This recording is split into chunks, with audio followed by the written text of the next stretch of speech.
हाथी और कुत्ते की कहानी। एक बार की बात है, एक छोटे से गांव में हाथी रहा करता था। हाथी बहुत बड़ा और घने जंगल में रहने वाला था।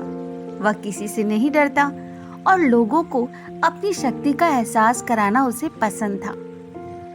उसी गांव में एक कुत्ता भी था। वह कुत्ता छोटा और काफी होशियार था। वह लोगों के यहाँ बच्चों को खुश करने के लिए आया करता। हाथी और कुत्ता एक दूसरे को पहले नहीं जानते थे, लेकिन एक दिन मिल गए। वे दोस्ती करने लगे और अच्छी तरह से बातचीत करने लगे। हाथी ने कहा, मुझे बहुत खुशी हुई कि मैं तुम्हें मिला। मैं शायद दुनिया का सबसे बड़ा और ताकतवर जानवर हूँ।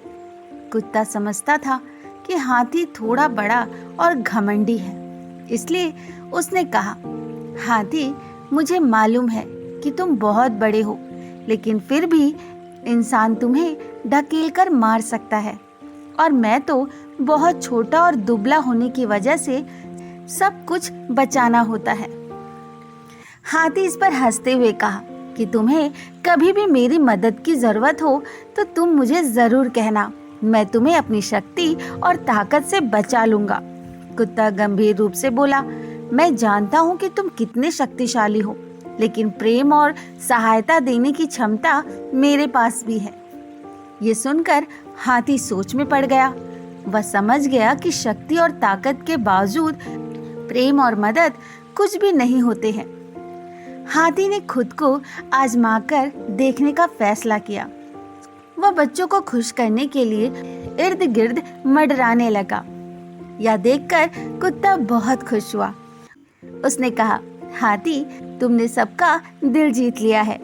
तुम्हारी हमारे गांव में बहुत जरूरत थी, जहां हमेशा खुशी और प्रेम की कमी महसूस होती थी। हाथी बहुत खुश हो गया क्योंकि उसने समझ लिया हाथी और कुत्ता एक ही गुण रखते हैं, प्रेम और सहायता देने की क्षमता। ये बात हाथी के जीवन में एक महत्वपूर्ण सीख थी कि शक्ति और ताकत से भी बढ़कर प्रेम और सहायता का महत्व होता है। तो दोस्तों, आज की ये कहानी कैसी लगी कमेंट द्वारा जरूर बताएं और हाँ, मेरे चैनल को लाइक, शेयर, सब्सक्राइब करना ना भूलें। धन्यवाद।